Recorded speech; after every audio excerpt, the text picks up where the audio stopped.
What's up? What's up, everybody? Today we're gonna be going over the 48 Laws of Power. It is a book that has, excuse me, it is a book that has been one of my favorites for the longest time. Uh, it's been in most penitentiaries, most successful people's uh, houses. It's been in most county jails. Power really, everybody wants power. To quote the famous Scarface, in this country, first you get the money, then you get the power, then you get the girl. And everybody wants power, whatever the definition of your definition of power is. I'm pretty sure it's gonna vary from person to person. So we're gonna start this series, Men's Life 720. Power is very crucial to success. Uh, some of the world's most powerful men are very manipulative. They are playing chess, not checkers. Hell, some of them are playing 3D chess. So we're starting and we're diving into the 48 Laws of Power. Uh, it is a great book. It is gonna be epic. We're gonna read it one by one. We're gonna start with the preface. Then we're gonna move on to the 48 laws one by one. Hopefully we get some engagement. I would like to see what you guys think about power, about powerful man, about how to obtain power. So we're gonna be diving into it. We're gonna start with the preface. Uh, every man wants power. And if you don't want power, then you're gonna be part of the not 1%. So uh, we're gonna dive deep into it. We're gonna start talking about it. We're gonna be uh, really getting into it, really exploring. We're really gonna get to talking about it. The 48 Laws of Power, guys, a classic uh, book, and let's dive into it because this is chess, not checkers, man. And I don't know about y'all. I'm ready to get what's coming to me. I'm ready to get powerful. I'm ready to become that guy. And this is motivation. Here at Man's Life, we are all about bettering ourselves. We're all about becoming ruthless. We're all about becoming savages. We're all about getting ours, taking care of our family. Man, everything that I've ever done is because I want better things for my family. I already was enough about me. So now if I gotta manipulate so my kids are good, and right now, I'm not in the best part in life. I'm not in the best. So I got to go back to my roots because at one point, I was that dude. And I forgot, and I went through a really bad depression. And, the pantsiness, the pussiness in me came out. And now I'm like, dude, we got to get back to basics. We got to get, and what better way than to get back to basics than by reading the 48 Laws of Power, reminding myself that our ancestors used to kill tigers. Our ancestors used to kill mastodons. Our ancestors used to freaking kill saber tooths.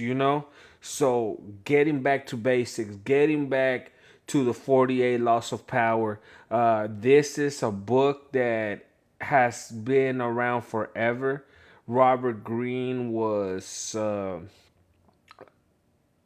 kind of cynical when he wrote this book, but at the same time, it's a great read.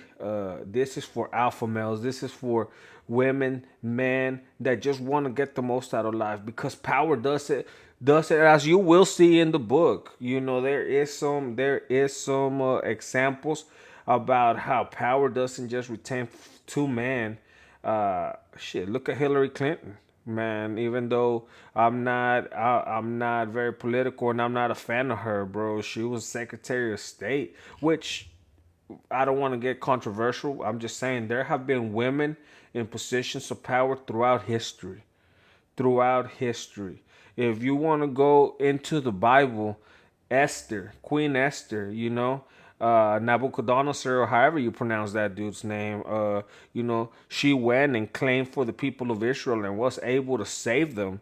But that's neither here nor there. Like I'm telling you, let's delve into the book. If you think this is something you're gonna like, you're gonna enjoy, uh, like and follow, like and share, follow. Uh, but yeah, let's go ahead and let's start with the preface. Preface.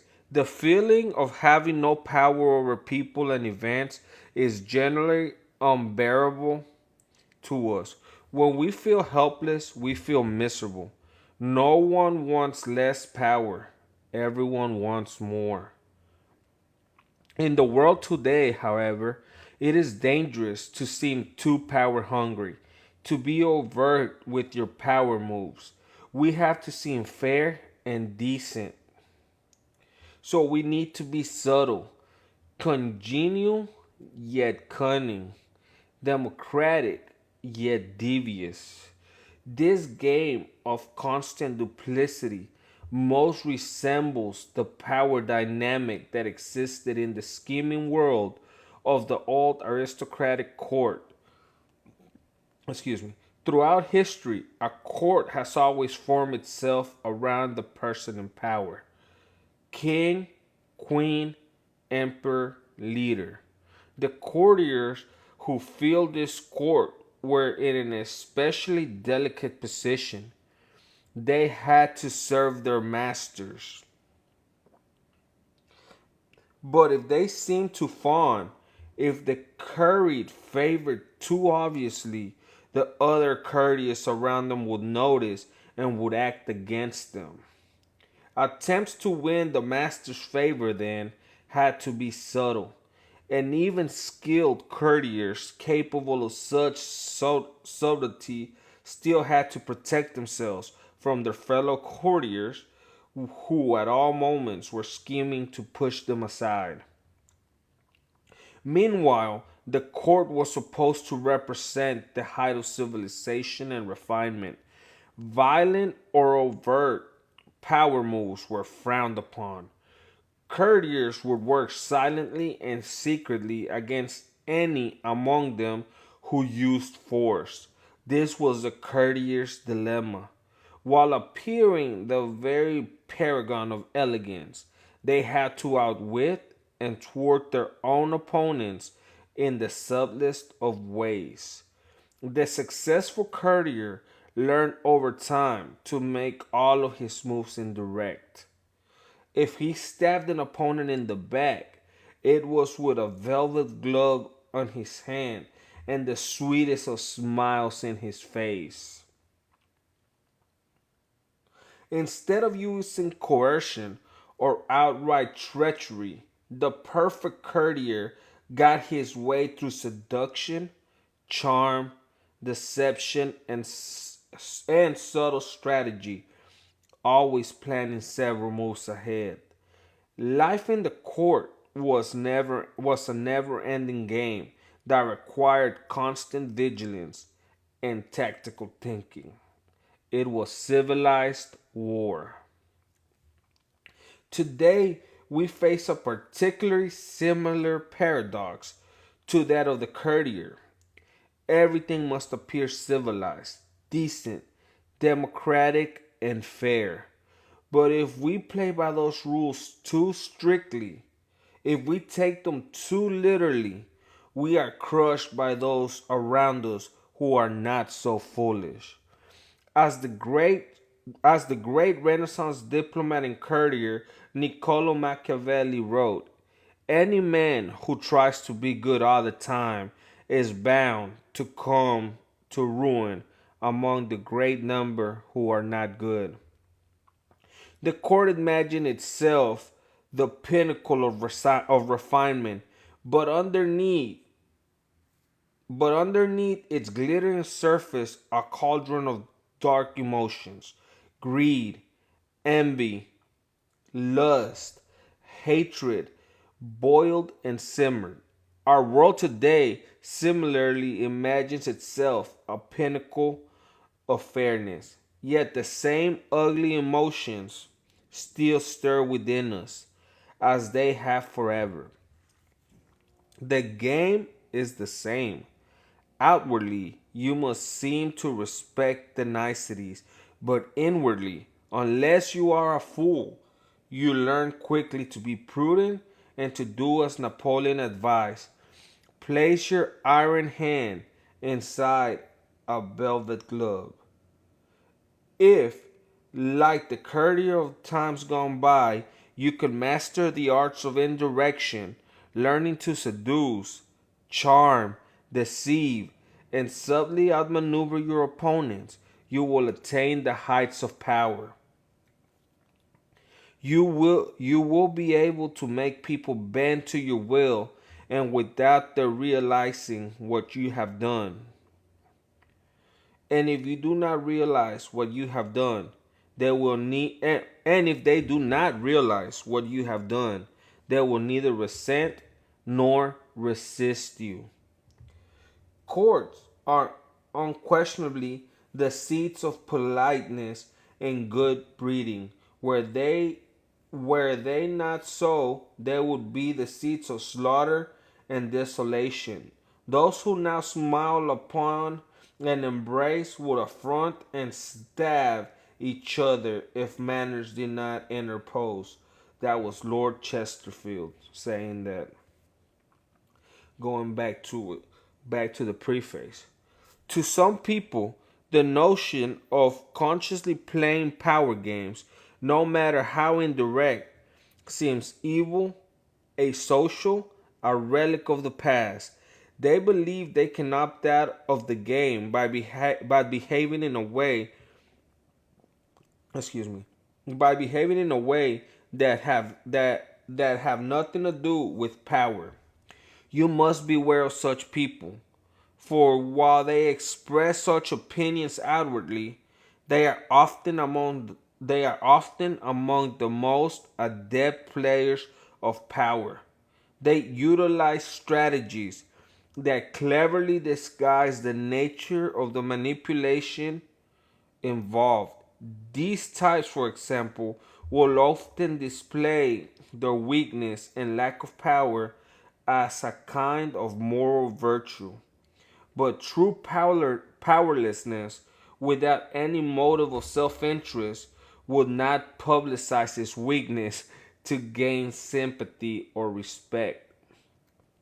Making a show of one's weakness is actually a very effective strategy, subtle and deceptive in the game of power. See Law 22, the surrender tactic. Another strategy also Another strategy of the supposed non-player is to demand equality in every area of life. Everyone must be treated alike, whether their status and strength, whatever their status and strength. But if, to avoid the taint of power, you attempt, hold on. But if, to avoid the taint of power, you attempt to treat everyone equally and fairly, you will confront the problem that some people do certain things better than others. Treating everyone equally means ignoring their differences, elevating the less skillful, and suppressing those who excel. Again, many of those who behave this way are actually deploying another power strategy, redistributing people's rewards in a way that they determine. Yet, another way of avoiding the game would be perfect honesty and straightforwardness, since one of the main techniques of those who seek power is deceit and secrecy.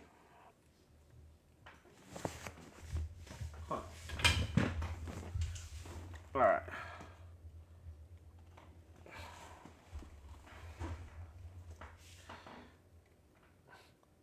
But being perfectly honest will inevitably hurt and insult a great many of people, some of whom will choose to injure you in return.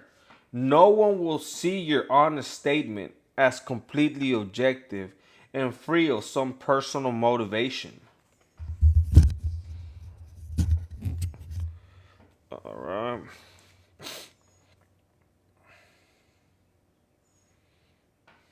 So, no one will see your honest statement as completely objective and free of some personal motivation. And they will be right. In truth, the use of honesty is indeed a power strategy intended to convince people of one's noble, good hearted, selfless character. It is a form of persuasion, even a subtle form of coercion. Finally, those who claim to be non players may affect an air of naivete to protect them from the accusation that they are after power. Beware again, however, for the appearance of naivete can be an effective means of deceit. See Law 21. Seem dumber than your mark. And even genuine naivete is not free of the snares of power. Children may be naive in many ways, but they often act from an elemental need to gain control over those around them. Children suffer greatly from feeling powerless in the adult from in the adult world, and they use any means available to get their way. Genuinely innocent people may still be playing for power and are often horribly effective at the game since they are not hindered by reflection. Once again, those who make a show or display of innocence are the least innocent of all. You can recognize these supposed non players by the way they flaunt their moral qualities, their piety, their exquisite sense of justice. But since all of us hunger for power, all of us hunger for power, and almost all of our actions are aimed at gaining it, the non players are merely throwing dust in our eyes, distracting us from their power plays in their air of moral superiority. If you observe them closely, you will see, in fact, that they are often the ones most skillful at indirect manipulation, even if some of them practice it unconsciously. And they greatly resent any publicizing of the tactics they use every day. If the world is like a giant scheming court and we are trapped inside of it, there is no use in trying to opt out of the game. That will only render you powerless, and powerlessness will make you miserable. Instead of struggling against the inevitable, instead of arguing and whining and feeling guilty, it is far better to excel at power. In fact, the better you are at dealing with power, the better friend, lover, husband, wife, and person you become. By following the route of the perfect courtier, see Law 24, you learn to make others feel better about themselves, becoming a source of pleasure to them. They will grow dependent on your abilities and desirous of your presence.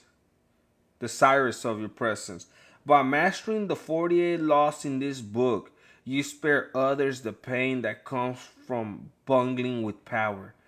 By playing with fire without knowing its properties, if the game of power is inescapable, better to be an artist than a denier or a bungler. Learning the game of power requires a certain way of looking at the world, a shifting of perspective. It takes efforts and years of practice, for much of the game may not come naturally. Certain basic skills are required, and once you master these skills, you will be able to apply the laws of power more easily. The most important of these skills and power's crucial foundation is the ability to master your emotions. An emotional response to a situation is the single greatest barrier to power, a mistake that will cost you a lot more than any temporary satisfaction you might gain by expressing your feelings. Emotions cloud reason, and if you cannot see the situation clearly, you cannot prepare for and respond to it with any degree of control. Anger is the most destructive of emotional responses, for it clouds your vision the most. It also has a ripple effect that invariably makes situations less controllable and heightens your enemy's resolve. If you are trying to destroy an enemy who has hurt you, far better to keep him off guard by feigning friendliness than showing your anger. Damn, this is getting deep. Love and affection are. Oh, hold on, guys.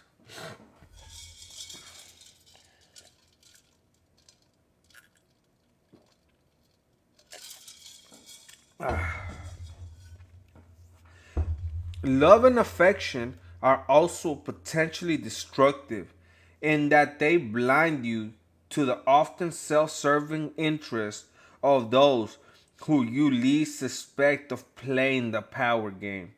You cannot repress anger or love or avoid feeling them, and you should not try. But you should be careful about how you express them. And most important, they should never influence your plans and strategies in any way.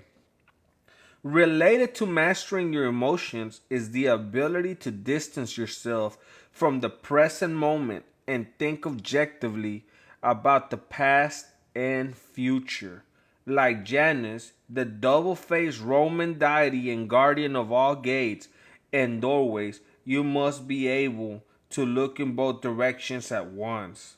The bet in both directions at once, the better to handle danger from wherever it comes. Such is the face you must create for yourself. One face looking continuously to the future and the other to the past. For the future, the motto is no days on alert. Nothing should catch you by surprise because you are constantly imagining problems before they arise. Instead of spending your time dreaming of your plan's happy ending, you must work on calculating every possible permutation and pitfall that might emerge in it. The further you see, the more steps ahead you plan, the more powerful you become. The other face of Janus looks constantly to the past, though not to remember past hurts or bear grudges. That would only curb your power. Half of the game is learning how to forget those events in the past that eat away at you and cloud your reason. The real purpose of the backward glancing eye is to educate yourself constantly. You look at the past to learn from those who came before you. The many historical examples in this book will greatly help that process. Then, having looked at the past, you look closer at hand to your own actions and those of your friends. This is the most vital school you can learn from because it comes from personal experience. You begin by examining the mistakes you have made in the past, the ones that have most grievously held you back. You analyze them in terms of the 48 laws of power and you extract from them a lesson and an oath. I shall never repeat such a mistake. I shall never fall into such a trap again. If you can evaluate and observe yourself in this way, you can learn to break the patterns of the past, an immensely valuable skill. Power requires the ability to play with appearances. To this end, you must learn to wear many masks and keep a bag full of deceptive tricks. Deception and masquerade should not be seen as ugly or immoral. All human interaction requires deception on many levels, and in some ways, that separates humans from animals in our ability to lie and deceive. In Greek myth, the India's Mahabharata cycle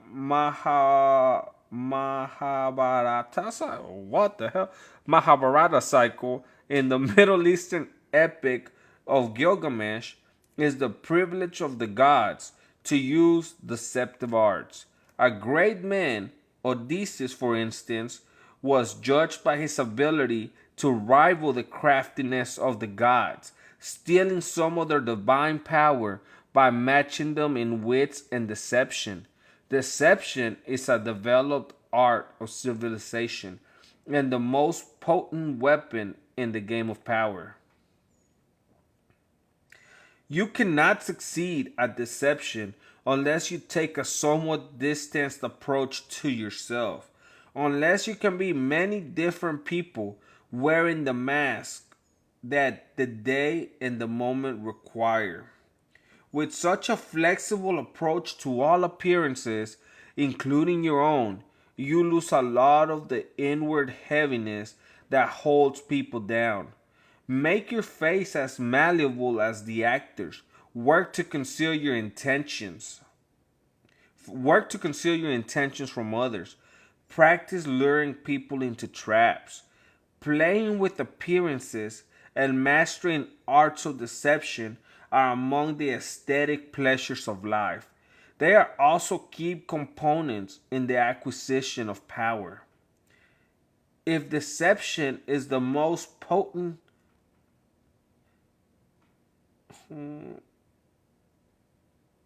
let's see. Oh, there we go. If deception is the most potent weapon in your arsenal, then patience in all things is your crucial shield. Patience will protect you from making moronic blunders. Like mastering your emotions, patience is a skill.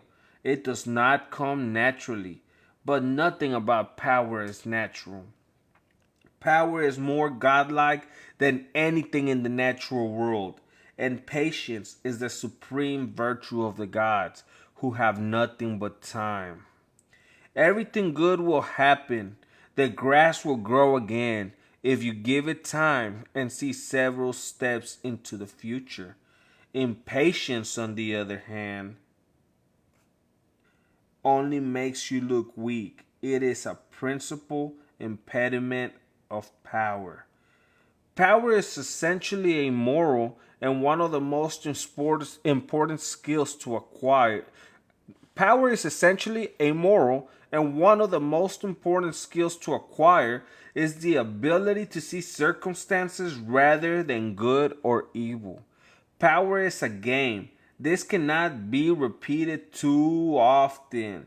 And in games, you do not judge your opponents by their intentions, but by the effect of their actions.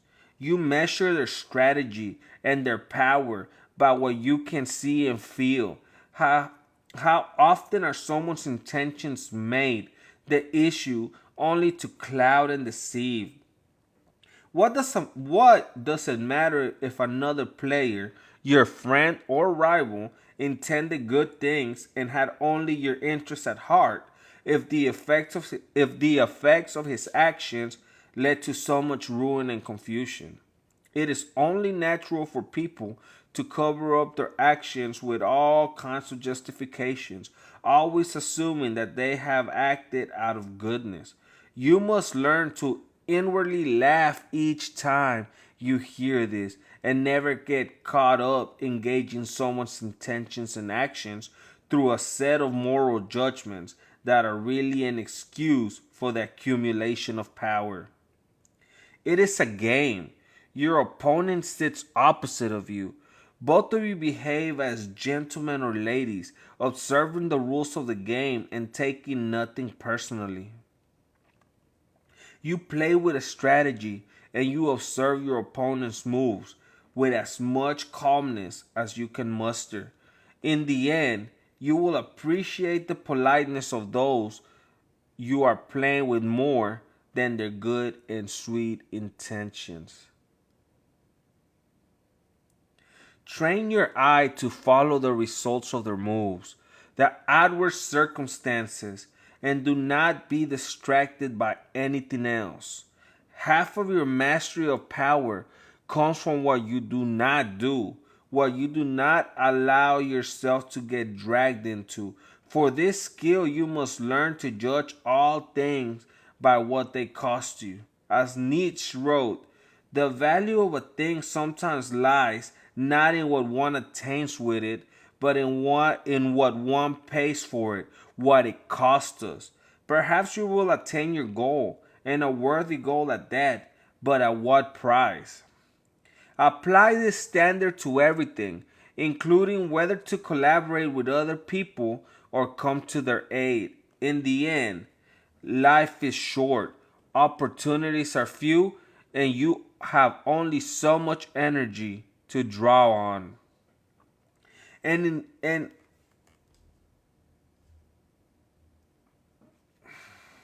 and in this sense, time is as important. Hold on. And in this sense, time is as important a consideration as any other.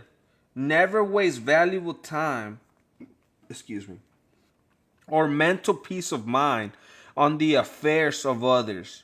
That is too high a price to pay. Power is a social game. To learn and master it, you must develop the ability to study and understand people.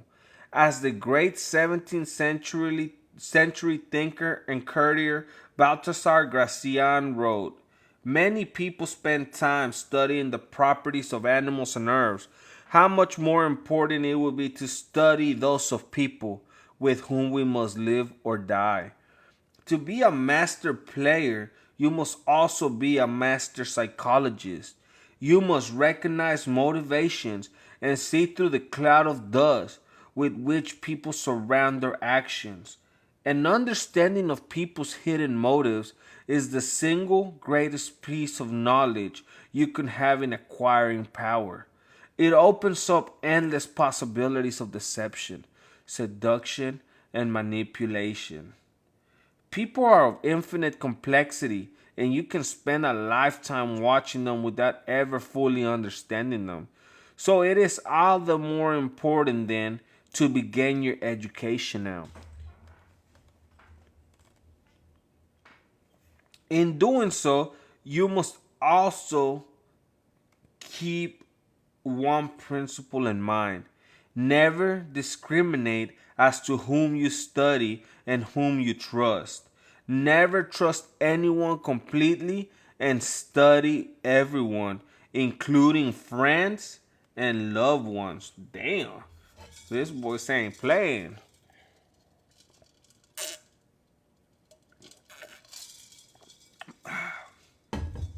Finally, you must learn always to take the indirect route to power. Disguise your cunning like a billiard ball that caroms several times before it hits its target. Your moves must be planned and developed in the least obvious way. By training yourself to be indirect, you can thrive in the modern court, appearing the paragon of decency while being the consummate manipulator.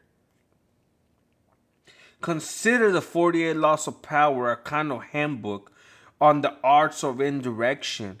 The laws are based on the writings of men and women who have studied and mastered the game of power. These writings span a period of more than 3,000 years and were created in civilizations as desperate as ancient China and Renaissance Italy. Yet they share common threads and themes, together hinting at an essence of power that has yet to be fully articulated. The 48 laws of power are the distillation of the accumulated wisdom gathered from the writings of the most illustrious strategists, Sun Tzu, Clausewitz, statesmen, Bismarck and Talleyrand, courtiers, Castillon and Gracian, seducers, Nignon de Lenclos and Casanova, and con artist, Yellow Kid Whale in history. The laws have a simple premise. Certain actions almost always increase one's power, the observance of the law, while others decrease it and even ruin us, the transgression of the law. These transgressions and observances are illustrated by historical examples. The laws are timeless and definitive. The 48 laws of power can be used in several ways. By reading the book straight through, you can learn about power in general. Although several of the laws may seem not to pertain directly to your life, in time you will probably find that all of them have some application and that in fact they are interrelated. By getting an overview of the entire subject, you will best be able to evaluate your own past actions and gain a greater degree of control over your immediate affairs. A thorough reading of the book will inspire thinking and reevaluation long after you finish it. The book has also been designed for browsing and for examining the law that seems that particular moment most pertinent to you. Say you are experiencing problems with a superior and cannot understand why your efforts have not led to more gratitude or a promotion. Several laws specifically address the master underling relationship. You are almost certainly transgressing one of them. By browsing the initial paragraphs for the 48 laws in the table of contents, you can identify the pertinent law. Finally, the book can be browsed through and picked apart for entertainment, for an enjoyable ride through the foibles and great deeds of our predecessors in power. A warning, however, to those who use the book for this purpose: it might be better to turn back. Power is endlessly seductive and deceptive in its own way. It is a labyrinth. Your mind becomes consumed with solving its infinite problems, and you soon realize how pleasantly lost you have become. In other words, it becomes most amusing by taking it seriously. Do not be frivolous with such a critical matter. The gods of power frown upon the frivolous. They give ultimate satisfaction only to those who study and reflect, and punish those who skim the surfaces looking for a good time. We're gonna end this with a quote from Niccolo Machiavelli. Any man who tries to be good all the time is bound to come to ruin among the great number who are not good. Hence, a prince who wants to keep his authority must learn how not to be good and use that knowledge or refrain from using it as necessity requires. We're going to stop right there real quick. Give me 1 second. I'll be back.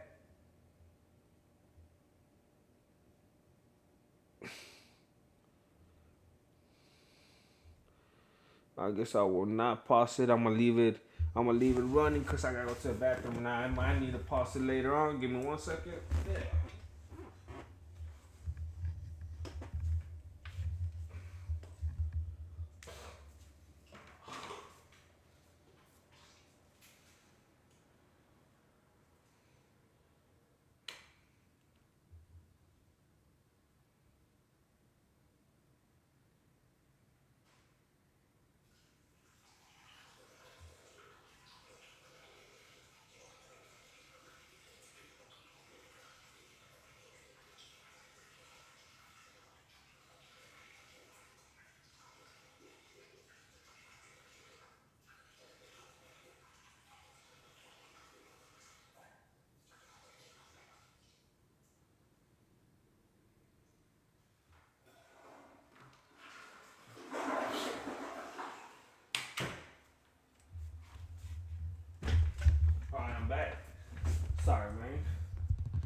So the preface basically gave us an introduction to what power is. Uh, Power is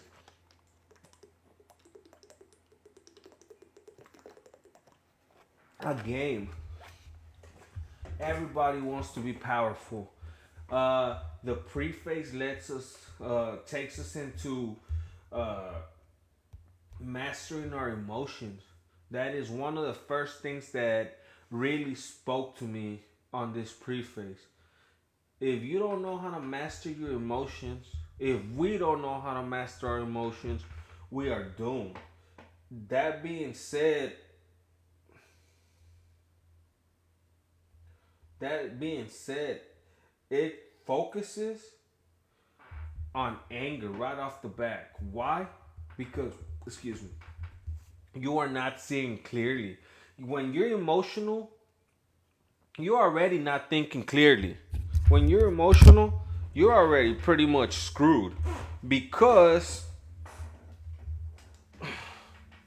you are pretty much screwed because sorry. Okay, as long as the mic picks it up, you are pretty much screwed because you are not thinking clearly, and then the worst is anger. Anger really makes you volatile. It makes you lose control, and a person who's not in control cannot have power. And you know, if you're not in control, you're powerless. You're defenseless. And having power is about being on the offensive. You might want to give the illusion that you're in the defensive, but but whenever you can't control those emotions, you're screwed. You know, uh,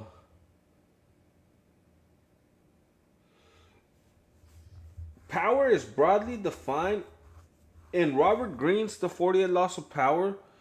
Power is broadly defined as the ability to influence or outright control the behavior of people.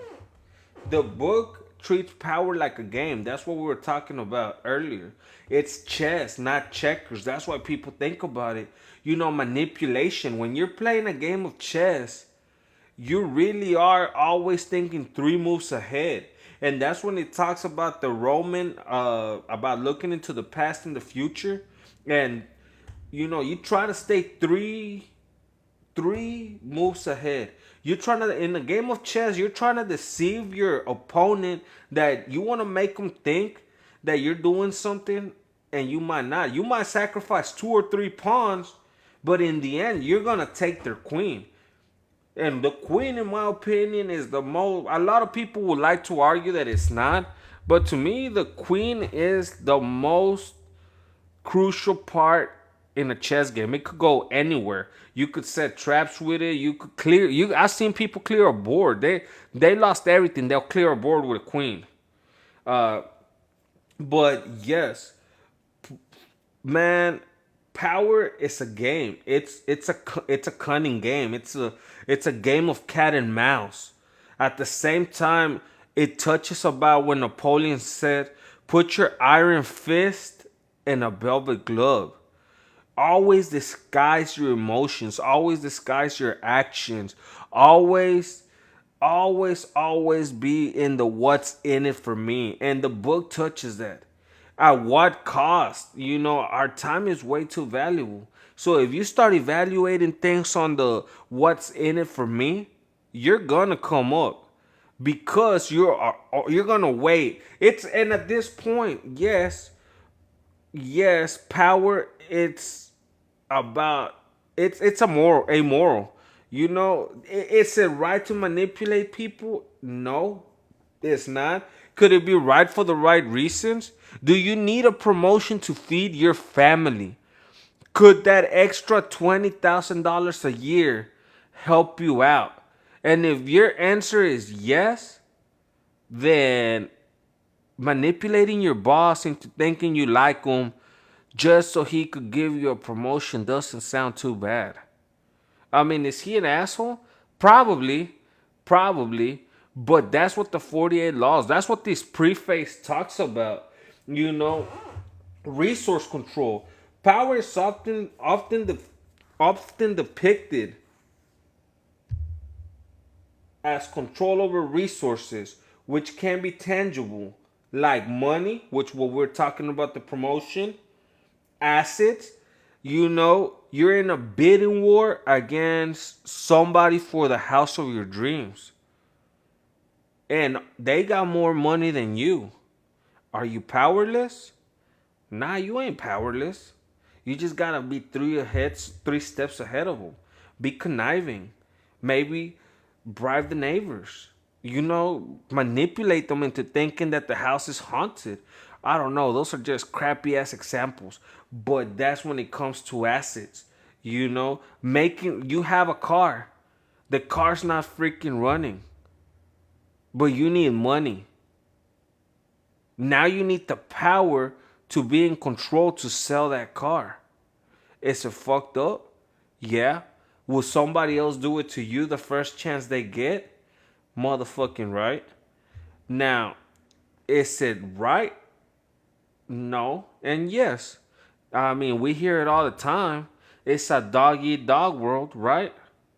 I mean, we get taught in school, not any day because this generation is soft, but we used to get taught in school to compete. You used to go to UIL and compete in everything. I remember when I was in second grade. Man, I started in competitions, writing competitions. You know, shit, where am I? Where'd I go? Shit. Oh shit, where the hell did I go? Oh, there I am. No, there I am. Sorry, I couldn't see myself there for a minute. I was trying to see some stuff on the screen that popped up. Anyways, I remember in the second grade, they used to make us compete in UIL writing. You know, like even in writing, yeah, we get it. Sports, soccer, football, basketball, hockey, man. And now we're getting all these, and here in America too. Now we want to compete so bad that we're picking up sports from other countries, lacrosse, rugby, you know, stuff like that. So competition. Who do they give a trophy? Nowadays, they give a trophy to anybody. But back in the day, you wanted to win state. You wanted to go because that means your school was the most powerful football team, the most powerful soccer team. In wrestling, you trained and trained and trained to go to nationals, to go to internationals. Power. That's power. That is power. The school nowadays have gone soft. You know, and that's why there's the one percenters. Do you think Jeff Bezos is not powerful just because he looks like a fucking bald prick? Do you think Zuckerberg is not powerful just because he fucking looks like a lizard person? And mind you, Mark Zuckerberg is doing jiu-jitsu now. He just plays first in an amateur. Why? Because he's always after power. Look at Elon Musk. Elon Musk took over the fucking space program in the United States, dude. NASA who? SpaceX is not. NASA is in theory the one that is overseeing it. But NASA who, bruh? It's SpaceX now. Joe Rogan. Joe Rogan is chill as hell. He's cool. He's the most powerful podcaster in the world right now. He can get anybody on his show. The amount of reach this man has is just out there, man. It's all about power, strategic thinking. The essence of power in the book involves strategic thinking and maneuvering. Each law provides a strategy for navigating complex social hierarchies and relationships to maximize one's control and influence. It's all about controlling. It's all about influencing. Everybody, man, what the fuck am I doing right now? I'm on TikTok. Why? I'm trying to influence a generation of soft ass kids to not be so soft no more. At the same time, I'm trying to influence a generation of hard ass motherfuckers that ain't had never no positive motivation to go out there and put those street marks that they learned on the street to use something else, somewhere else. But it's all about influencing, right? Everybody's on fucking TikTok. Bitches on TikTok and on OnlyFans. Influence you to get their OnlyFans. Hey, those girls that are making millions of dollars on OnlyFans, them bitches are powerful because they're taking money out of your mouth, out of your wallet, out of your bank account. And if you're watching OnlyFans and you have a family, they are taking money out of your wife's mouths, out of your kids' mouths. They're taking money out of your retirement, out of your pension. Bro, those are some powerful bitches, bro. Hey, them bitches on OnlyFans are powerful, bro. For real. It's all about power. You look anywhere. Do you think Joel Osteen is powerful? I mean, look at the reach that man has. Look at his mega church. That man bought the old Houston Rockets arena and turned it into a church, brother. Shit, let's not go that far. Diddy. Look at Diddy. Diddy was ruthless. Is that nigga a fag? No, did man. Look, man. Believe it or not, even in his big old controversial era, Diddy right now is shit powerful. Look at everybody. Instead of saying no homo, everybody nowadays say no Diddy. No Diddy. Oh, no Diddy. You know what I'm saying? That shit all over the internet. Man, so and that's not where I was going with it.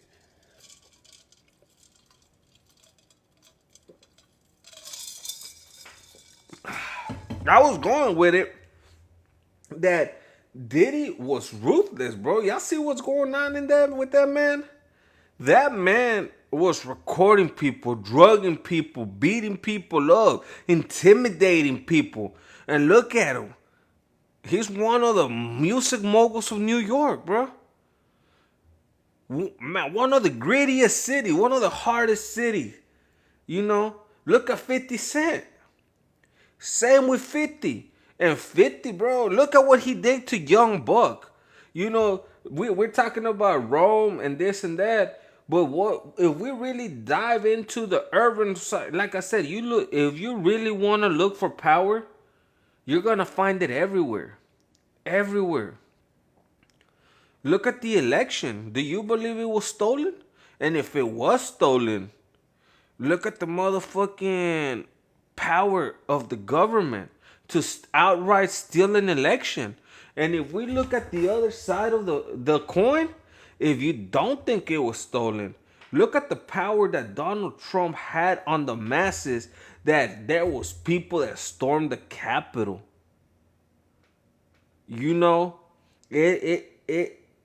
Power is everywhere. Everywhere. In all religions. In all aspects of life. So like the preface says, why not master it? Amorality. The book adopts an immoral stance. It is a neutral tool that can be used for good or ill. It emphasizes effectiveness over ethics. That's what we were talking about. It's a right. Who the fuck cares, man?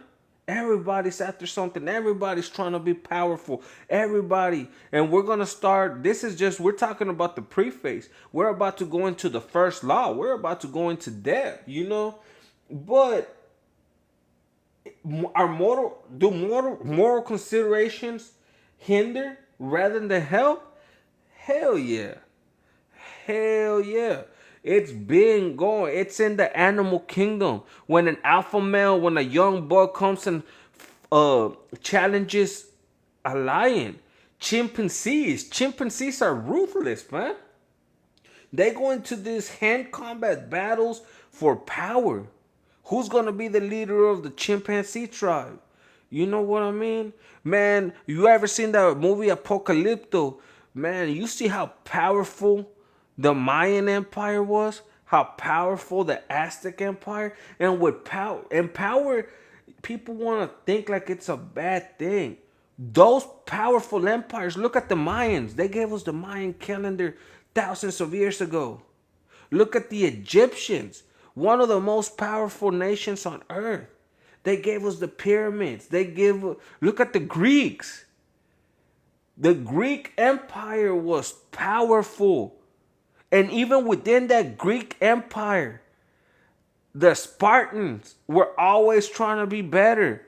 The Greeks, the Athenians, always wanted to be more knowledgeable because knowledge is power. It's everywhere you look, man. I love this book. And I had to come back and I said, man, you know what? I don't give a damn if I don't get no views. I don't give a damn if nobody follows me or likes my live or really tries to get in the podcast. Really, I was just like, I got to get back to basics. And again, to quote Tony Montana, first you get the money, then you get the power, then you get the woman. Power is everywhere, man. It is one of the most important things in human nature since the dawn of time. Cain killed Abel in the search of power. And that search of power was because he was trying to be God's favorite. Or God, why didn't you favor me? Abel was favored in front of God, which is a sign of status.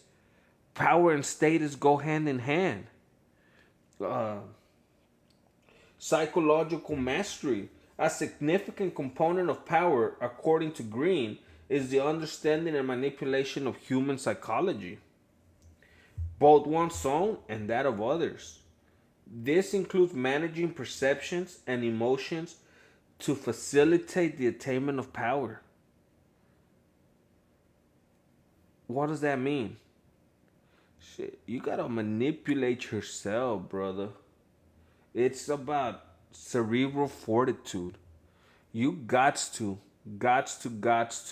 manipulate that brain, man. And I lack on that. Earlier when we talked about you cannot be, I've been after power my whole life. And at one point when I was young, I was this close to achieving it, man. I was so close to achieving it, and I could never master my emotions. And if you can't master your emotions, you can't have power. And in the end, what do we have all these sayings? Dog eat dog. If it ain't broke, don't fix it. Man, who created chess? Chinese checkers, all those strategic games, and why did we do it? Man, when we were kids, we started with Battleship. Oh, you sunk my battleship. Everything has to do with power, and if you can't master your own emotions, you're not gonna succeed at this game. In school, they teach it right off to you. Respect your teacher. Your teacher might be a dick, but she holds the power over you. And then one day you're sitting there in class because she's picking on you and you're not her favorite, and you're already sitting there scheming. Look, bitch, one day I'm gonna fucking grow up and I'm gonna make more money than you. And it doesn't matter how you make it. It might be, but since school, you're thought about power and you're thought about scheming. So really, it's a psychological aspect. It's whether it's moral or not, who gives a shit? Who gives a shit? Because somebody's going to stab you in the back at some point. Your girlfriend from high school is going to cheat on some point. Does that mean that the nigga that she cheated on you got more power than you? Probably. More than likely. And now you're scheming how to get back. Now you're not understanding the psychological warfare that's going on, because now you go and do something stupid. You commit a crime. You kill this dude. You kill the girl because she cheated on you, because he cheated on you. And now you're doing life in prison, brother. When instead, you could have hit the fucking gym. You could have gotten swole. You could have played the psychological. And once that happened, now you got bitches everywhere. Now with a great body comes a great mind. Now you're manipulating your way because you're good looking. Now you're in a position of a good company, climbing up the ranks. She runs into you 5 years later with 5 daddies. The dude that she cheated on you is balding, and you out here balling, living your best fucking life. That's fucking power. That And you're like, okay, Fernando, are you obsessed with power? Why should we study power? Well, it is both practical and it's philosophical, man. It is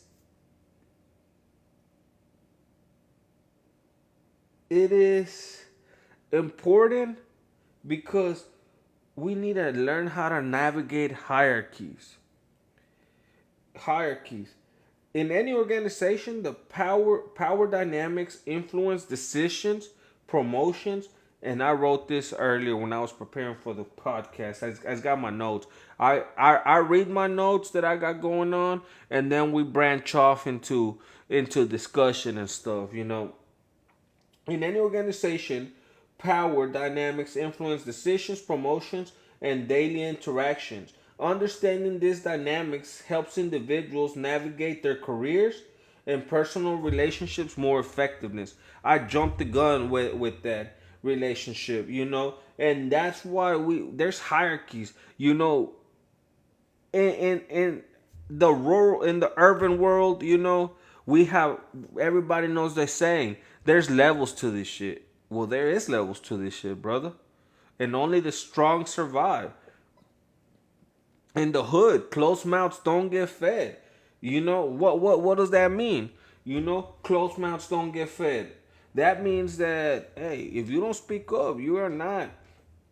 And how do you speak up how do you go about your boss? Or what do you do? That's what this book touches about. And that is the cycle of human interaction. Every day it's a game of chess, whether with your wife, whether with your kids, trying to get them to brush their teeth, every day it's a game of fucking chess. Chess is power. Who takes the king? Right? In the game of chess, it's all about power, hierarchy. You got your pawns, you got your rooks, you got your bishops, you got your knights, you got your queen, and you got your king. Hierarchy. There's levels to this shit. And that's what power is about. Influence and leadership. This is what I wrote. Knowing how power works can enhance one's ability to lead and influence others. We talked about this earlier. Effective leadership is often about the strategic use of power to motivate, inspire, and achieve goals. So I just started a company. I work for myself now. Just started. Earlier I was on live. I got a little side hustle. And you see, I do all of these things because I'm trying to get the power, bro. Again, quoting Tony Montana, first you get the money, then you get the power, then you get the girl. But, I started a company. I got a deal upgrading apartments and hospitals and stuff. Anything that has to do with Spectrum. And I was out there with another contractor. Well, the guy that gave me the contract knew that I come from a commercial background. I'm talking about big data centers, hospitals, big commercial buildings. I do this shit on a large scale. So he gave me this contract, and I'm working with this other dude. And oh boy, it's older, and that I do literally mean old boy, because he was an older gentleman. I gotta verify to continue. Boom. All right. He was an older gentleman, and we're working. We're doing our thing. But this man, I guess, we go back to hierarchy. Well, we talked about hierarchy, which he thinks, and again, it goes hand in hand because he's been there doing contracts for this company longer than me. Blah blah blah blah blah. Anyways, instead of trying to be a leader, he tries to be a boss. Mind you, if he would have been a leader, I would have let him have this position of power because ultimately I was there to help him out. Even though I'm working for myself, I was there to help him out and learn the ropes on how to do this type of contracts and what's expected and blah, blah, blah, blah, blah. If he would have just been, but he didn't know how to play his position of power. Because I promise you, I would have busted my ass for him. I promise you. I would have helped him bust out everything, and instead, we ended up clashing heads. Instead, we ended up, he ended up telling me to leave his site. And I'm like, bitch, I'm gonna get paid regardless. You know what I'm saying? So I work for myself. I'm not leaving because you told me to leave. I'm telling you because I'm gonna get paid for the day regardless, bro. You fucked up. You're gonna be the one that's gonna get in trouble because this one is your contract. I'm here to learn and help you. So that way you could push this shit out. Spectrum is happy, and I could go ahead and start doing my own shit. You know what I mean? And that lack of leadership, that lack of him knowing how to read the situation, turns out the bosses aren't even that happy with him. The dudes that hang out at the contract, and they already know. So that is the influence and leadership. Me, I know how to conduct myself. I know how to play the game. Now, have I forgotten it? Yeah, that's why I have to come back to basics. That's why, I'm like, okay, this is gonna be a good little podcast series of reading the 48 laws. Cause hey, you gotta be passionate about shit. And I'm passionate about this. And but yeah, so that was for personal and professional advancement. So then I also have some notes because power can also be used for defense. You know, uh, look at King Leonidas. King Leonidas, he was powerful. He took 300 Greeks to defend against Persia, And them three motherfuckers were bad motherfuckers, bro. They were some badasses. Man, so defensive purposes, I wrote protection against manipulation. And this is what I have. Awareness of power tactics can protect individuals from being manipulated or taken advantage in both personal and professional settings. You with power, with comes since you're always scheming. So you're always scheming. You're always thinking power. You're always thinking. It's funny. Before I even read this book, the year was, I want to say, damn it, when the fuck did I work at Uncle Julio's? The year was, I want to say, 2014. 2015?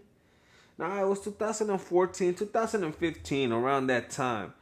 And we all used to get together and play Hold'em. We always wanted to go play Hold'em at this place. I'm from Dallas, in case you can't tell from the triple D, and I don't feel like getting up and showing it. I'm from Dallas. So we always used to go play poker, Texas Hold'em off of Inwood and Maple.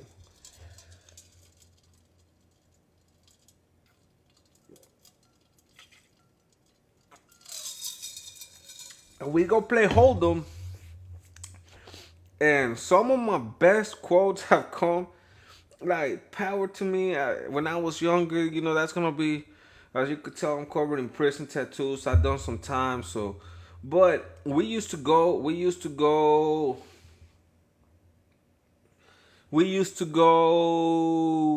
play Texas Hold'em off of Maple and Inwood. I'm from Dallas. If you're not from Dallas, it's an area. eh, it's like a dividing line of good and bad. So I always used to go. We used to go play Texas Hold'em out there. Now we have poker houses. Back then, you had to find illegal games. And I remember one day, bro, I was down. Shit, I was down like $200, and I had just bought for another 100. It was a full table. It was seven of us. I was drunk than a bitch. But I knew my odds were good. I had three of a kind. And there was an ace, and we were barely on the flop. So I was like, "All right, cool. I might hit. Who knows, you know?" So boom, another ace hits. So I got jacks, and boom. I'm just seeing how the table is moving because now I have a full hand, and there's still the river, there's still the river to come, right? It's the flop turn river. Yeah, the river's still to come, and I'm seeing how everybody's playing. So nobody's really being aggressive, blah blah blah. So I'm like, somebody's waiting for me to go. So boom, I throw 50 out there. And mind you, I'm down to my last 200. Somebody else cost my 50. So then that was basically, so then we go to the river. Boom, I check. Dude checks. And that's what we call a check raise. Boom. Somebody bets, and I go all in with my last 100, well, my last 150, I believe. And there was hesitation. This dude actually goes in, and he had a full house, but his full house was 10 over aces. Mine was jacks over, and three guys actually went all in. I had 200. I was down two, so I ended up being 500. Boom, got my money back. Now I'm up $100. That's what we call power moves. And I even said it, man. I said it at the table without even knowing about this book, without reading this book. I was like, power move. And I remember my manager. My manager was like, "Oh yeah, Cervantes," because my name's Fernando Cervantes. He was like, "Yeah, Cervantes, uh you power move, I like that." And that's what that another quote that I started was, Rome wasn't built in a day, but Dubai was. Y'all don't steal it. You know what I'm saying? Uh but yeah, man. And it was great. So you know it power moves, man. Everything, and it's about being defensive, learning how to read. Cause you know what I'm saying. I was on the defensive, and I was trying to see the manipulation behind everybody's hands. Cause poker, it's about manipulation, about psychological warfare, about power, about bullying, about so yeah. And that's what I was thinking about when when I was writing these notes, because I had to come up with some content for this podcast. This is going on YouTube. I'm gonna try to make some short clips of it to advertise. Let your friends know, man. I would really appreciate it if you guys help this grow. Everybody, this is Men's Life 720. This is what we do. This is what we aspire to do. So then I also got conflict resolution. Understanding the underlying power motives in conflicts can lead to more effective resolutions. Power knowledge helps in diagnosing the real issues at stake in disagreements and disputes. And when I wrote this about conflict resolution, I was thinking about today, bro. I was thinking about today whenever I got into it with that dude at work, Uh, I put understanding power motives in conflicts can lead to more effective resolutions. I was like, okay, this old man, and I swear to God, old Fernando, bro, shit, I would have gone off, but he was an older gentleman. And to be honest with you guys, I do not feel threatened by him, bro, because I know I could do the work better. We don't even work like, dude, this company's got Spectrum is chartered. It's one of the biggest fucking telecommunications giants out there. They're going to have work. There's going to be plenty of work for everybody, And, conflict resolution, I was trying to talk to this man like a man because in my mind, I didn't give a fuck about this project or him being in charge or, you know what I mean? Whatever, man. In my mind, I'm thinking, hey, bro, I just need to get through with helping this man in his project. He's behind. So I could go ahead and go on my own and get rocking and rolling. And the people that are feeding me these contracts are gonna be like, oh shit, Fernando's really on fire, while this other guy who shall not be named is not on fire. Man, let's feed Fernando these contracts. Hey, Fernando, boom. Then you start getting the best contracts. That's why I was trying to be smart about this conflict resolution, bro. And it's good. Right now, I'm starting to come back in my prime. For a while, I went through depression. Again, this is why I was like, I gotta go back to basics. I tried to take my life in 2018. Heavy drinking led me to go to prison. During the pandemic, prison. I saw some shit. I fucking really reevaluate, bro. A lot of shit's happened. So I was like, nigga, you gotta get back to basics, bro.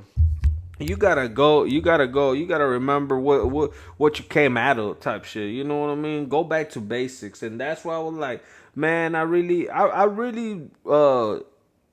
worked hard to get to 1,000 followers, over 1,000 followers, just so I could bring this to you guys, so I could get on here and bring this platform and create Men's Life 720, a community of guys that really help each other. I mean, Top G, you know what I'm saying? Tate already does it. Fucking that beast ass motherfucker Goggins does it, and Goggins don't even care about power.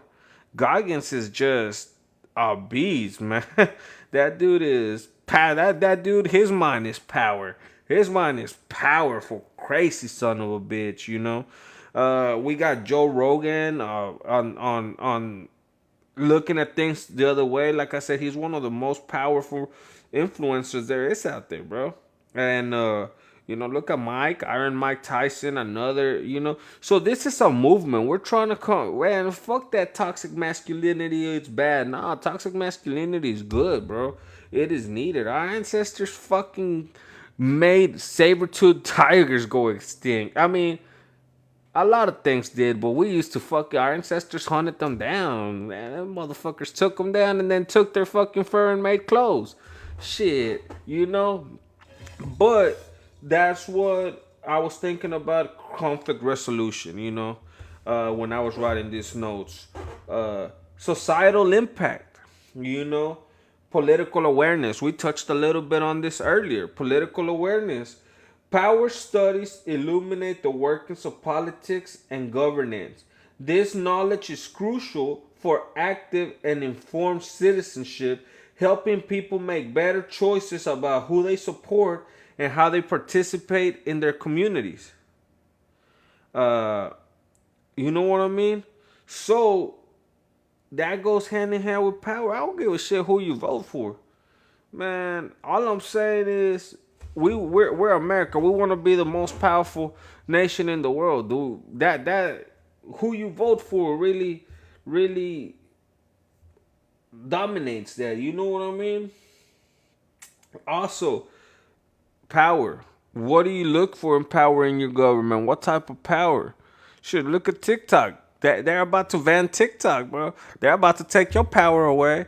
A lot of motherfucking influencers, you know what I'm saying, are gonna be powerless because they only have power because there's somebody online. Look at me, I don't give a shit if I got 0 fucking viewers right now, bro. I know at some point I'm gonna get some. Why? Because I know how to play the game of power. You could take this motherfucking platform. I don't want to become an influencer. I do this for other reasons. I do this for a community. I do this because this shit's cheaper than therapy. But I got other shit going on. I got a print on demand shop. I just started my company right now, telecom. Shit, I'm about to get my driver's license back. I haven't had it in 12, 13 years. I've been making power moves on that. Dude, I have so many certifications in the telecom industry because I knew that as a convicted felon, I needed everything in my, and that's how power thinks. I knew that I needed everything in my advantage to help me succeed in life. Power. All right. So that is where government comes in. This motherfucker's gonna take away TikTok. A lot of motherfucking bitches are gonna be mad. A lot of porn stars are not even making that much money right now because Congress just passed a fucking act about porn sites in Texas. And I know the hub. I know Pornhub for a fact. And not because I be on it, just because I've been watching. It was a big thing on TikTok and articles. Shit, you cannot get on Pornhub in fucking Texas. I mean, whether it's good or bad or whatever, I don't. You're whatever you think about it. But yeah, you cannot get on Pornhub in Texas. So that's where power. That's where uh, political awareness on the societal impact of power comes in. Who you vote for. I could give a shit if you wank it to porn or not, bro. My beliefs I'm not gonna push on you because I don't want other people to push their beliefs on me. But this is about power. So when I was writing my notes for this podcast on the preface of the book, and I was thinking about the societal impact, I went ahead and I put political awareness. That shit, Joe Biden's about to take the power away from a whole bunch of these influencers again. Right now that he signed the fucking TikTok away. I don't give a shit about TikTok. They could tell I like TikTok. I'm here. Like I said, this shit is cheaper than therapy for me for being here. On top of that, what am I doing? I'm not in here shaking tits and ass. I'm in here reading the 48 Laws of Power, trying to educate people and trying to get us to grow together. So you could take away TikTok. You ain't taking away my power.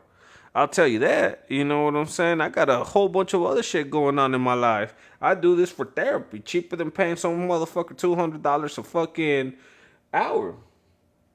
Anyway, societal impact. Then I wrote social change. For those interested in advocacy or social change, understanding power is essential to effectively challenge the status quo and implement new policies or reforms. Senators. Shit, who wants to run? Who's thought about running for office? You ever gotten something, somebody done something so fucked up to you that you're like, man, fuck this, I'm running for office because I know I could change it. That's you start thinking about power that way. And now you want to use power for the greater good, but at what cost are you willing to get there? I'll give you the perfect example on that one. Going back to political awareness, and like I'm telling you, as you could tell, when I was brainstorming this for this podcast, I read the preface myself first, preparing for this moment. Even though I got no motherfucking viewers, I don't give a shit. You know what I'm saying? This is going on YouTube. Maybe I'll get viewers there, and if not, fuck. I killed an afternoon of not being outside wasting money, being a dumbass, you know what I mean? And I got to read, and I'm getting to read this book again. So it's a win-win situation. I give a shit how many viewers I get. But it goes hand in hand. So for those interested in advocacy, you want to get to where you want to be for the greater good, but at what cost? And what comes to mind is when Donald Trump and fucking Ted Cruz ran for office in 2016. In 2016, both of them were running for office. Fucking a whole bunch of shit was said. You know what I'm saying? Ted Cruz was trying to get there for the greater good. Trump was trying to get there for the greater good. Both were looking for the most powerful position in the world, which is that of the President of the United States of America. They were both dishing shit at each other. You see that? They ended up becoming friends because they understood. That goes with power. It's like we go back to whenever we touched earlier about the animal kingdom. Chimpanzees, bro. Somebody needs to be at the top of the food chain, and after they go through that motherfucking battle, the one that loses falls back in fucking line with the pack. That's what happened. We see it in life. You just gotta learn where to look, and if you ain't looking or if you ain't doing shit like that, bro, then you need to really get on this podcast. You need to fucking send me a message or be on my ass, Fernando, when you coming back online. When we gonna read this book? Or fuck, you don't even need me, bro. I would appreciate it if we did this together, because that's the whole goal of this. But you don't even need me. Fucking pick up a copy, read it, bro. Practice it, learn it, live it. Start changing. And again, it all goes hand in hand. When I was writing my notes, it all goes hand in hand with the psychological aspect that we talked about earlier, man. If you're one of those weak-minded and you don't have cerebral fortitude, or you're like, man, Fernando, I don't think this is for me. I don't think I can fucking put my hand my iron fist and a velvet glove, and I don't think I could stab somebody in the back with a smile in my face, or I don't think I could be conniving. Nah, bro, everybody's got it in them. I'm telling you, from all different acts. Again, it's all connected. What did we talk about? What did we talk about earlier? We talked about Cain and Abel. Look at Cain, bro. Cain fucking killed Abel. Everybody's got it in them. It's from the dawn of time, bro. Yeah, I mean, you know what I'm saying, man. So then we're gonna go into the intellectual enrichment. Power goes with intellectual enrichment. This is what I wrote when I was doing my notes. Historical insight. Many historical events and movements are driven by power struggles. Studying power provides a richer understanding of history and the forces that shape it.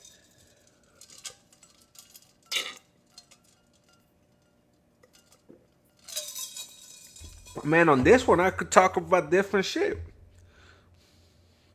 The Persian Empire. You know what I'm saying?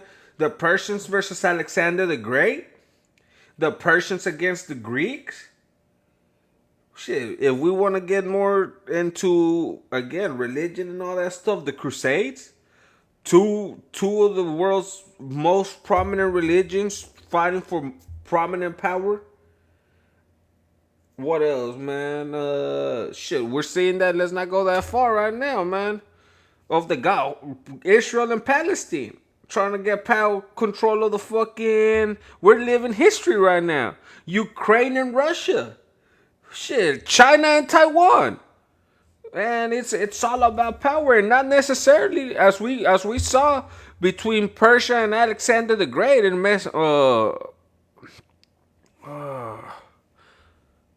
wherever that mess or whatever. Damn it, it fucking slipped my mind, dog. Man, I wrote all these fucking, but I write notes and then I freestyle, bro. So it's not that scripted. You know what I mean? That's what a good podcast, a good show really does.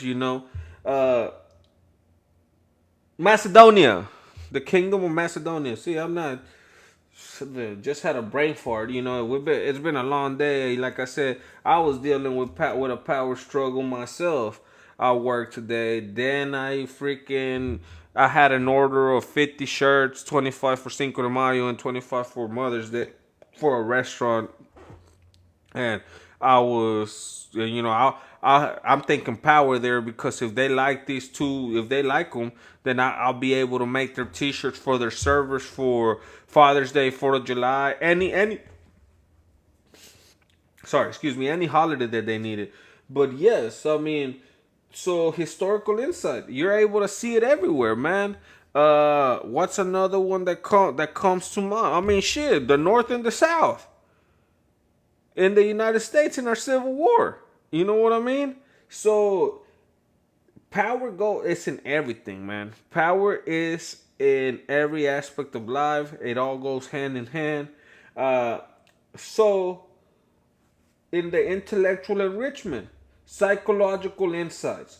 Power dynamics are deeply intertwined with human psychology. Learning about power can provide deeper insights into human behavior, motivations, and relationships. All right?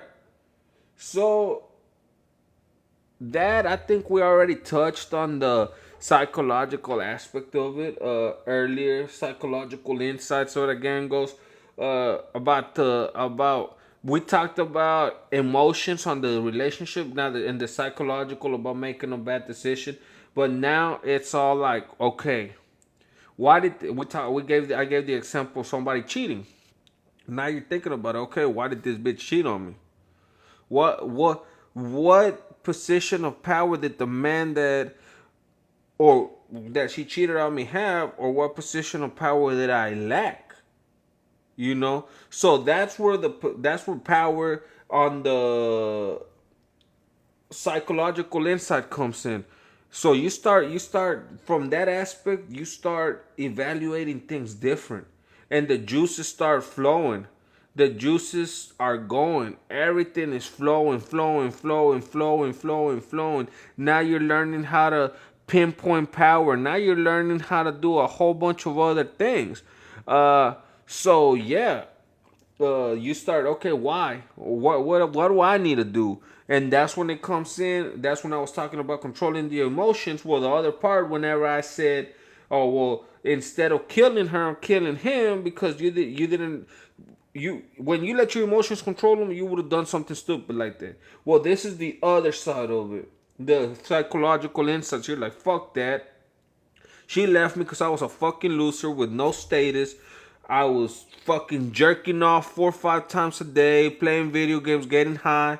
Like now I'm gonna hit the gym and I'm gonna fucking get a body and I'm gonna fucking work on my career and I'm gonna fucking stab my boss in the back and I'm gonna take his fucking CEO job. And 5 years later, when you see her, she's got 3 baby daddies and you're fucking models and you got a fucking yacht and you're in your fucking penthouse. That is the definition of power. And that is on the other side of what we talked about earlier. So then we go to ethical considerations. And while I was writing all of this and reading, and like I said, I got home from work early, and I was like, man, I want the podcast to really start, taking shape. And what do I have? The Men's Life 720 show. I said I thought about naming this Ground Zero. I don't know, maybe we'll just keep it with the Men's Life 720 show. At the end of the day, it doesn't matter what it's called. It matters what it's about and what it stands for. So, ethical considerations, moral challenges, and this is what when I was thinking, you know what I'm saying? I was like, man, but engaging with the concept of power forces individuals to confront ethical questions and dilemmas.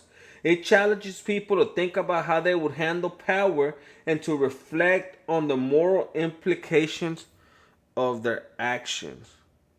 When I was younger, we touched about it. I was like this to really be Super Saiyan powerful. Like I had power, I had status. And that's what I thought about when I was writing these notes, man. Look, how they would handle power and to reflect on the moral implications of their actions. I used to sell dope. I used to make money up the ass. I used to, God, bro, I was 19. Well, I started selling coke from the time I was 17.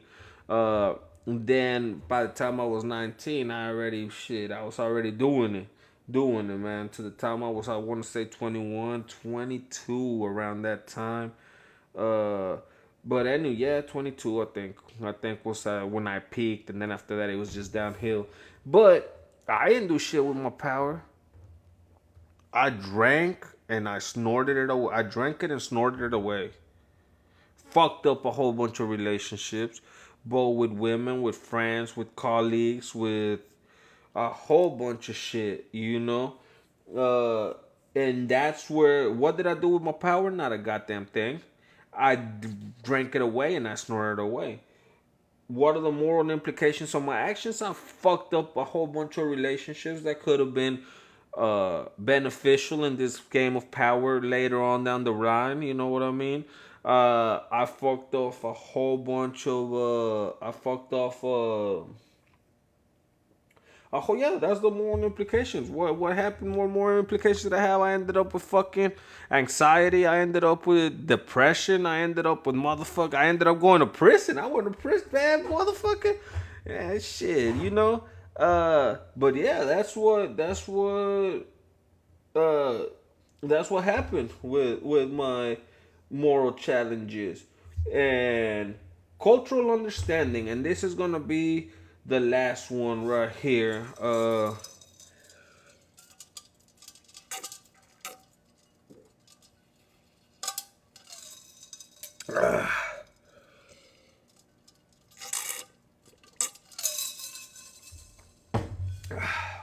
Cultural understanding, cross-cultural perspectives. Different cultures handle power in various ways. Studying power can lead to a greater appreciation of these differences, improving cross-cultural interactions and negotiations. And like I said, I write these notes, if a lot of you guys know me, I make points and I'm all over the place, and that's why I sit down and write, and sometimes it doesn't. Go, cause I touched on on the Mayans, the Aztecs, their quest for power, their bloodthirstiness, the Apaches. If we're talking about cross culture, look at the Chinese. Look how the Chinese are training their kids from the time they go to school to their growing up. Look at the Koreans. Look at Kim Jong Un. Kim Jong Un, that motherfucker just wants power. That's why he's after nuclear weapons, bro. That nigga, to him, it's not enough having a whole country secluded, starving, dying. This nigga wants power at any cost. He's trying to fucking do nukes. Here's a fun fact for you guys. A lot of the world's crystal meth comes from North Korea. They got a whole bunch of fucking meth labs out there, mega labs. Afghanistan, brother. Afghanistan produces 80% of the world's heroin. I hear it's really good too. I mean, shit. I've never really dabbled in that, but I mean, I have dabbled in it by the grace of God. I've never been fucking, I never got addicted to it. Alcohol has always been my drug of choice per se. And you know what? As I'm learning more about myself, it really, I was just using it as a coping mechanism for for my depression. But man, I hear that Afghan boy. But yeah, Afghanistan, they'll use anything for power. Al Qaeda, the Taliban, bro, it's all the same motherfucking shit, even though it's not, but it is. But like I said, they'll do anything for power. Iran, same thing with Iran. Tehran was a cultural Mecca in the 70s. Tehran was fucking up there. And look, bro, the regime rise to power. And they got what do you call it? The religious police, bro. That regime is so fucking powerful. They got fucking political police out there and whipping motherfuckers that didn't go to mosque, that are not praying. So, yeah. And then I wrote me a little synopsis for the end of the preface. And this ran a little bit longer than I wanted it to, but this is eventually I hope that we're having people here. I hope that we're having people joining the live, putting comments in, maybe having people requesting to join the live. I hope that at some point I want to have a couple of my friends on here to discuss this with me. But I wrote this in the end. Studying power, therefore, is not merely about gaining the upper hand in personal ambitions. It's about understanding a fundamental aspect of human interaction that affects virtually every aspect of life. This study can empower individuals to act more wisely, ethically, and effectively in multiple domains. So, yeah, if you want to become better in life, if you want to go ahead and become more powerful, pick up this book. Join me tomorrow. Tomorrow we'll be back on here. Today we read the preface. We reread. Tomorrow we'll be reading Law 1. The first law is never outshine your master. It's gonna be a good one. I mean, this book is the shit. After we do this one, I'm probably gonna do. After we get done with this one, we'll probably do the art of war, the art of seduction, the art of manipulation. Uh, we'll do a couple of Texas Hold'em because this is Men's Life 720. We're trying to become gentlemen, refined gentlemen, powerful gentlemen. We're trying to become ruthless. We're trying to become savage. We're trying to become like our ancestors, killing fucking tigers till they become extinct. That's what we're about here. That's what we're always going to be about here. Toxic masculinity, loving women, loving ourselves, man, loving our families, loving our kids, great sense of fashion, hitting the fucking gym, just being at our all-time fucking peak best. So whenever opportunity strikes, we're ready to fucking pounce on it and take it, bro. We're gonna make this fucking world our bitch, bro. And that's it, guys. Fucking y'all stay up. y'all stay trucking.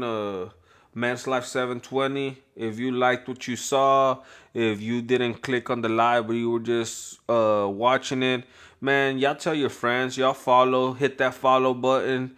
Come join the community, man. Y'all be good. Y'all have a good night. And that's how we roll.